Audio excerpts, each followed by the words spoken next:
स्वराज राजनीतिक दल है। राजनीतिक दल के तौर पर तथ्यों के साथ, प्रमाण के साथ हमारा कर्तव्य है हम लोगों का कि हम ये जानकारी जनता के बीच में आपके माध्यम से रखें। जहां तक लोगों को लीगल मदद देने की बात है, जैसे राजेश शाह का मामला है या मेडिकल कॉलेज के अवैध कब्जा का मामला है, उसको लीगली प्रोसेस किया जा रहा है। लेकिन आपको जरिए पहले जनता को बताया तो जाए कि ये लोग कर क्या रहे हैं। प्रशांत जी पटना की सड़कों पर एस्टेट के अभ्यर्थियों को जमकर लाठी बरसाई गई है। भाई 100 बार हम लोग कह चुके हैं कि नीतीश कुमार समाजवाद और सामाजिक न्याय पर के नाम पर राजनीति करने वाले सबसे ज्यादा जो लाठी चलाने वाला नेता है इस देश में, वो नीतीश कुमार है। कई लोग हमको कहता है कि भैया आप उनके स्वास्थ्य पर मत बोलिए, बड़ा अब दया आती है, अब बेचारगी हो गई है नीतीश कुमार की।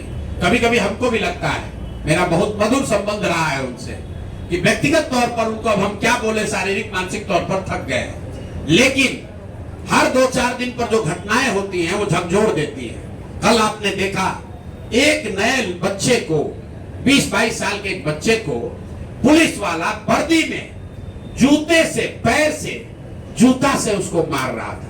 आप बताइए, ये मानसिक तौर पर थका हुआ बीमार व्यक्ति नीतीश कुमार अपने बंगले में बैठकर बिहार के युवाओं को, पुलिस को ये अलाउ किया हुआ है कि ये जूता से जाकर मारो। इस व्यक्ति के प्रति कोई सिंपैथी होनी चाहिए? नहीं होनी चाहिए। एक सवाल रहेगा, क्या अभ्यर्थियों के साथ आप लोग खड़े रहेंगे फिर से? अभ्यर्थियों के साथ फिर से खड़े रहेंगे? अरे भैया, अभ्यर्थियों के साथ आप ये बताइए कि 3 वर्ष में हम लोगों ने आंकड़ा जारी किया है, 84 से ज्यादा अलग अलग समूहों पर लाठियां चली हैं पटना में। वो चाहे अभ्यर्थी हो, छात्र हो, आशा वर्कर हो, आंगनवाड़ी हो, सरपंच हो, मुखिया हो, रसोईया हो, सांख्यिकी वाले हो, राज्य कर्मी हो, कोई वर्ग बाकी नहीं है। हर आदमी लाठी खा के गया। यहाँ तक कि भाजपा वाले नेताओं को भी दौड़ा दौड़ा के नीतीश कुमार के पुलिस ने मारा।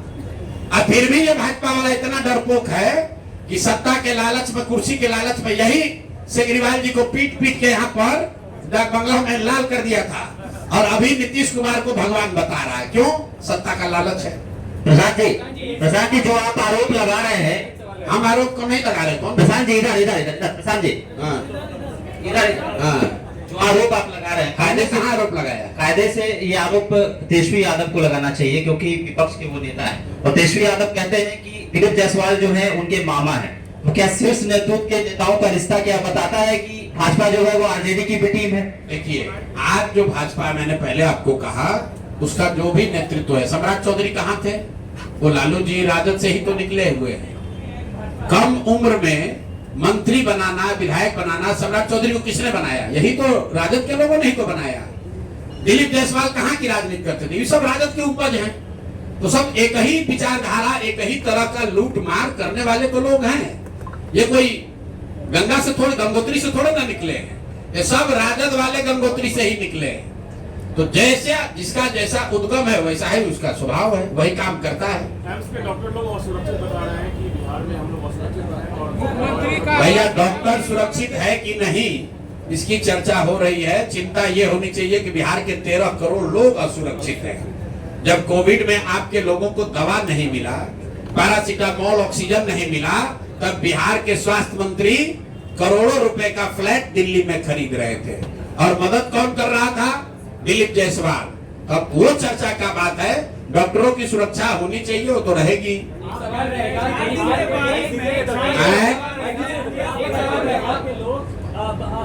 पहले आप लोग ये बताइए कि दिलीप जायसवाल पर 2 केस जारी हुआ था, आप लोग सब लोग शांत काहे हो गए? हमको आप लोग कह रहे हैं कि प्रशांत किशोर मैनेज हो गया। मीडिया वाला कितना लोग मैनेज हो रहे हैं? भाई, बिहार के लिए जगते रहिए। जो बताया जा रहा है उसको चलाइए, उनसे रिएक्शन तो लीजिए। आप लोग दिलीप जायसवाल से काहे नहीं पूछ रहे? एक एएनआई को बुला के देखिए, एएनआई के एक आदमी को बुला के एक बयान देके उसके बाद से वो आदमी गायब है। वो आदमी गायब है, और आप लोग मुंह में ऐसे माइक लगाकर सवाल पूछते हैं, लेकिन दिलीप जायसवाल से कोई सवाल नहीं पूछ रहा है। मना किया गया है। अच्छा हाँ, देखिए कौन मना किया, बोलिए। प्रशांत जी, मुझे इंटरनल ये पता चला है कि आसमान में छूट करेंगे तो मुंह ही पड़ेगा। प्रशांत जी, प्रशांत के आपको बोला क्या है कि प्रशांत किशोर को नहीं बोलना है? प्रशांत किशोर को मत बोलिए, दिलीप जायसवाल से बोलवाइए। प्रशांत जी, आज के बारिश में अस्पतालों और सब जगह का हालत खराब है, सड़क टूटने लगी है। 4 दिन के बारिश में सड़कें टूटने लगी हैं, अस्पतालों में पानी घुस गया है, पूरा बुरा हाल है। कुछ लोग शहरी विकास मंत्री कौन है? बोलिए बोलिए। ए भाई, शहरी विकास मंत्री कौन है? जिस राज्य का शहरी विकास मंत्री नकली दवा बनाने का अपराधी घोषित कर दिया गया, इल्जाम नहीं, आरोप नहीं, राजस्थान में जहां भाजपा की सरकार है, उस सरकार के कोर्ट ने वहां पर जीवेश मिश्रा को फर्जी दवा बनाने का आरोपी बता दिया। वो आपका हमारा नगर विकास मंत्री है। भगवान का धन्यवाद कीजिए कि वो स्वास्थ्य मंत्री नहीं है, नहीं तो अभी तो घर डूब रहा है, पहले लोग भी डूब जाते हैं। आप कह रहे हैं बिहार को गर्द में डाल दिया। नीतीश कुमार की सरकार कर रही है, नीतीश कुमार कैबिनेट में लगातार इस तरह से बिहार के लिए लगातार आप देख रहे हैं कि सब कुछ देते जा रहे हैं, इसको कैसे? अच्छा ठीक है, देते जा रहे हैं तो भाई हमारी बात मत मानिए। नीति आयोग का वेबसाइट खोल लीजिए। देश का सबसे गरीब राज्य कौन? बिहार। देश का सबसे अशिक्षित राज्य कौन? बिहार। देश में सबसे ज्यादा बेरोजगारी कहाँ? बिहार में। सबसे ज्यादा पलायन कहाँ? बिहार में। सबसे कम किसानों की स्वनिधि राशि किसको कहाँ मिली? बिहार में। मनरेगा का यूटिलाइजेशन सबसे कम कहाँ हुआ? बिहार में। प्रधानमंत्री आवास योजना में सबसे कम घर कहाँ बने? बिहार में। अरे भाई, तुम तो अपनी सरकार की योजना को भी लागू नहीं कर रहे हो। मनरेगा में बिहार सरकार का यूटिलाइजेशन है 39%। अब प्रधानमंत्री आवास योजना में यूपी में बिहार के मुकाबले 10 गुना ज्यादा घर बन गया।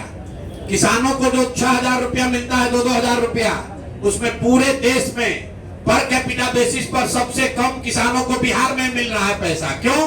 क्योंकि सरकार उसका बैंक और आधार कार्ड भी जमा नहीं करा पा रही है। तो कैबिनेट में क्या फैसला कर रहे हो? कैबिनेट में फैसला ये हो रहा है कि 30 वर्ष में पहली बार लालू का डर दिखाकर अब एनडीए को वोट मिलने वाला नहीं है। जन स्वराज की व्यवस्था आ गई। अगर जन स्वराज नहीं होता तो कैबिनेट में एक प्रस्ताव पारित होता कि लालू का जंगल राज न लौटे, इसलिए एनडीए को वोट दो। अब तो बात चलेगा नहीं। अगर आप कहिएगा लालू का जंगल राज न लौटे तो लोग कहेगा हाँ भाई लालू का जंगल राज न लौटे, लेकिन तुम भी मत लौटो, अब जन स्वराज लौटेगा, जन स्वराज आएगा। तो अब वो डर से, देखिए इसका डर मैं हमेशा कहता हूं। आप लोग कहते हैं कौन जीतेगा कौन हारेगा। जन स्वराज के होने से हम लोग का कोई विधायक नहीं, कोई मंत्री नहीं, हम लोग ना पक्ष में ना विपक्ष में, लेकिन जन स्वराज का डर इतना है कि 20 वर्ष में जो वृद्धों का, दिव्यांगों का, विधवाओं का पेंशन 400 रुपया से बढ़कर 410 नहीं हुआ, वो एक ही बार में 1100 हो गया। कुछ लोग कह रहा है कि तेजस्वी यादव कहने पर हुआ। चलिए मान लीजिए इस बात को, तो जरा तेजस्वी यादव से पूछिए कि भाई जब तुम्हारे माँ बाप थे यहाँ मुख्यमंत्री, तब तो वृद्धों को 1 रुपया नहीं मिलता था, और इस 20 वर्ष में भी 3 वर्ष आप डिप्टी सीएम थे, उस समय 400 से बढ़ा के 450 काहे नहीं कर दिए? अभी आशा का मानदेय बढ़ गया, रसोईया की सैलरी डबल हो गई। क्यों हो रहा है? क्योंकि ये भय सता रहा है, जनता का डर है। ये जन स्वराज का, प्रशांत किशोर का डर नहीं है। ये लोगों को दिख रहा है कि बिहार के लोगों को एक विकल्प मिल गया है। अगर हम काम नहीं करेंगे, बात नहीं सुनेंगे लोगों की, तो जनता हमको हराएगी। और यही तो जन स्वराज सिखा रहा है। कह रहे भाई नेताओं में ये डर पैदा करो, जन स्वराज के नेताओं में भी डर पैदा करो कि अगर काम नहीं करोगे तो जनता तुमको हराएगी। जन स्वराज से भी गलत आदमी खड़ा होता है, उसको भी हराइए। हर हालत में जनता के हाथ में ही ताकत है। नेताओं को अकाउंटेबल बनाना है तो आपको काम के आधार पर वोट देना है।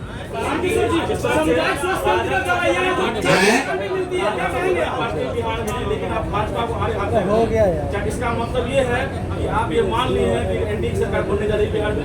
अरे हम तो ये मान लिए हैं कि एनडीए और जन स्वराज में मुकाबला है। राजद को मरे हुए आदमी पर कितना बोझ डालिएगा?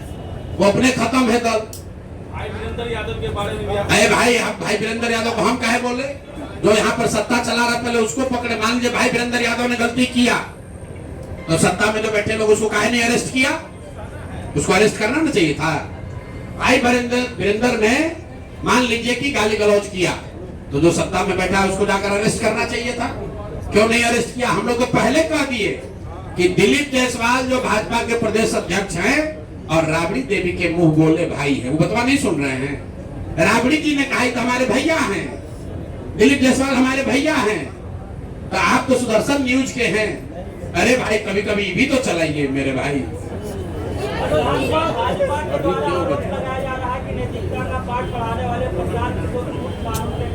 किस में? अभी तो तुम बताए भैया, प्रशांत किशोर ने कौन सा चोरी किया, हमने किसको ठेका दिया, कौन बालू शराब माफिया का काम किए, कौन सरकारी पद पर है, कोई पदाधिकारी बता दे हमने उसको कभी फोन किया हो, ट्रांसफर पोस्टिंग कराया हो, किसी को ठेका दिलवाया हो, हमारे घर परिवार दूर दराज का आदमी भी कोई बिजनेस व्यापार करता हो बिहार में तो बता दीजिए।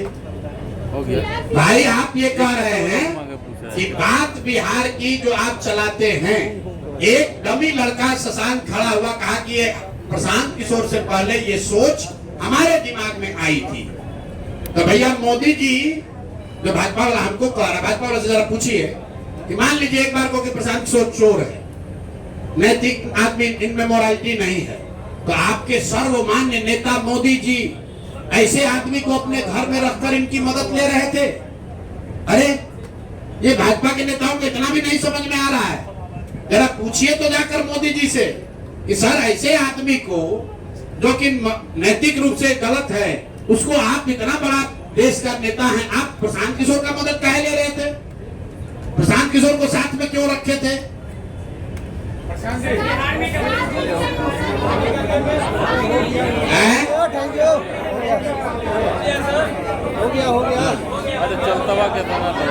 अरे आप कुछ सवाल नेता जिलों से भी पूछिए आप लोग, और अगले प्रेस कॉन्फ्रेंस के लिए भी मटेरियल रखिए।